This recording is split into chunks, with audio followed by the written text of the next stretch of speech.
안녕하십니까, 헛것이아십니다. 주방에서 가장 많이 쓰이고 있는 허브 중에 하나가 로즈마리입니다. 허브 하면 로즈마리를 생각하는 경우가 많은 것 같습니다. 나무처럼 줄기가 목질화 되기 때문에 반려식물로 키우기에도 손색이 없을 것 같습니다. 로즈마리 키우기에 대해서 알아보도록 하겠습니다. 우선 씨앗으로 키우기가 가능하고 삽목도 가능합니다. 그리고 모종을 구입하는 요 세 가지 방법으로 키우기가 가능할 것 같습니다. 먼저 씨앗으로 키우는 방법에 대해서 알아보도록 하겠습니다. 3, 4월경이나 9월, 10월경에 파종을 할 수 있습니다. 물론 온도의 상태가 맞으면 언제든지 파종도 가능할 것 같습니다. 그런데 로즈마리의 경우 발화율이 조금 낮은 것 같습니다. 발화 기간이 길고 그 긴 기간 동안 일반인이 온도와 습도를 맞추기는 쉬운 작업이 아닌 것 같습니다. 씨앗 가격도 조금 비싸고 발화시키기도 어렵고 시간이 많이 걸리기 때문에 추천하기는 조금 어렵다는 생각이 듭니다. 다음으로 할 수 있는 방법은 삽목입니다. 삽목이란 줄기를 잘라서 뿌리를 내리는 것을 말합니다. 로즈마리의 경우 밝은 재를 사용하지 않고도 삽목이 잘 되었던 것 같습니다. 사진을 보시면 모종 트레이에 상토를 넣고 자른 로즈마리를 꽂아 놓았습니다. 일정 시간이 지나고 뿌리가 나오기 시작했습니다. 약 보름 정도 걸린 것 같습니다. 흙에 삽목하는 방법이 있고 물에 꽂아두는 물꽂이 방법이 있습니다. 보시면 물에 꽂아두어도 뿌리가 나오게 됩니다. 사진을 보시면 뿌리가 나오는 것을 보실 수가 있습니다. 너무 더울 때 삽목을 하면 자른 부분이 썩는 비율이 높아서 추봄이나 늦가을에 하는 편이 좋았던 것 같습니다. 대량으로 번식하기에는 삽목으로 하는 것이 효율적인 것 같습니다. 그런데 일반적으로 모종 가격이 로즈마리의 경우는 2,000원에서 3,000원 정도 하는 것 같은데 그러한 형태로 키우려면 몇 달이 걸릴지는 알 수 없을 것 같습니다. 개인적 취미로 한번 도전해볼 만한 것 같다는 생각이 듭니다. 세 번째 방법은 모종으로 키우기입니다. 2,000원에서 3,000원이면 모종을 구매할 수가 있습니다. 가격에 따라서 모종의 크기는 제법 다릅니다. 일반적으로 모종의 가격은 화분의 크기하고 재배하는 데 걸린 시간이 비용으로 계산되어집니다. 시간과 공간이 비용으로 전환되는 구조입니다. 우리의 삶에서도 시간이 가장 큰 자원인데 가끔은 그것이 간과되어질 때가 있습니다. 지나고 보면 지나간 시간이 제일 아깝습니다. 모종을 구매해서 키우는 방식이 가장 편안한 방식입니다. 모종을 만들었던 모종을 구매했던 분갈이가 필요하게 됩니다. 로즈마리 같은 경우는 과습을 싫어합니다. 그렇다고 물이 마르는 것도 문제가 됩니다. 로즈마리를 키우다 보면 조금 어렵다고 하시는 분들이 많습니다.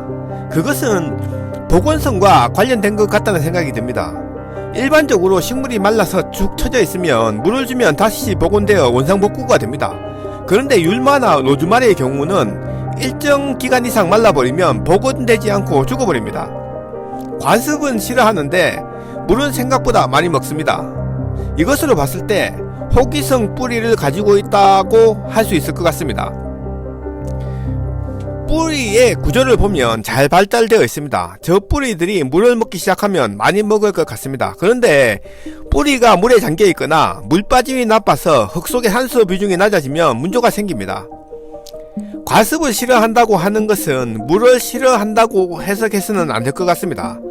과습이 되어서 일정 부분 뿌리가 문제가 생기면 그 뿌리와 연결된 잎과 줄기도 문제가 생깁니다. 분갈이 시 물이 잘 빠지는 구조의 흙으로 심으면 과습에 대한 근심은 조금 들 수 있을 것 같습니다. 판매되는 모종을 포트에서 빼보았습니다. 모종을 만드는 육묘장에서 로즈마리의 뿌리가 가장 적응하기 쉬운 형태의 흙의 구조로 심었을 것입니다. 사진에 보시면 모래가 많이 들어간 것을 볼 수가 있습니다. 그만큼 육묘장에서도 배수에 신경 쓰고 있다고 볼 수가 있을 것 같습니다. 로즈마리의 분갈이를 5가지 순서로 구분해서 한번 이야기해 보도록 하겠습니다. 첫 번째, 화분의 배수층 만들기입니다. 배수층은 화분 아래에 마사토를 깔았습니다. 아래쪽 마사 가루가 진흙으로 변하는 것을 막기 위해서 마사를 한번 씻는 것이 좋습니다. 배수층을 만드는 것은 물이 중력에 의해서 아래로 떨어지기 쉽게 하기 위함입니다. 두 번째 단계는 배수층 위에 흙을 넣는 단계입니다. 시중에 판매하는 분갈이용 배양토를 넣으면 될 것 같습니다. 그런데 제가 하는 방법이 있는데, 배양토만 쓰는 것이 아니라 뿌리 부분에 원해용 상토를 넣어주는 경우가 있습니다. 상토의 특징이 뿌리 발육이 잘 되도록 하는 성격이 있습니다. 제 경험으로는 뿌리 쪽에 상토를 넣어 주었을 때 분갈이 후 뿌리 발육이 조금 더 잘 되었던 것 같습니다. 물론 상토를 넣지 않고 배양토만 사용해도 문제는 없었던 것 같습니다. 개인적 취향에 따라서 넣어도 되고 넣지 않아도 될 것 같은데, 만약 상토 대신에 마사토를 조금 용토에 섞어 넣어도 물 빠짐이 좋아서 로즈마리 분갈이에는 괜찮은 것 같습니다. 세 번째 단계는 물주기 단계입니다. 흙을 채우고 물을 주면 됩니다. 물을 줄 때 한 번에 주기보다는 조금씩 나누어 여러 번 주는 게 나은 것 같습니다. 한 번을 주면 물이 충분히 흙에 스며들지 않고 넘치게 되기도 하고, 물길이 나서 그 물길이 난 부분만으로 물이 내려가고 다른 부분에는 흙이 충분히 젖지 않는 경우가 있습니다. 그래서 물을 한 번 주고 잠시 기다렸다가 다시 한번 주고 두세 번 반복해주는 편이 물주기가 좋은 것 같습니다. 네 번째 단계는 흙 위에 마사토를 올려놓으면 장식하는 측면에서도 조금 좋은 것 같습니다. 그리고 실내에서 키울 때 마사토를 올려놓으면 일반 흙이 있을 때는 축축한 부분이 계속 지속되기 때문에 그 위에 날파리가 생기는 경우가 가끔씩 있습니다.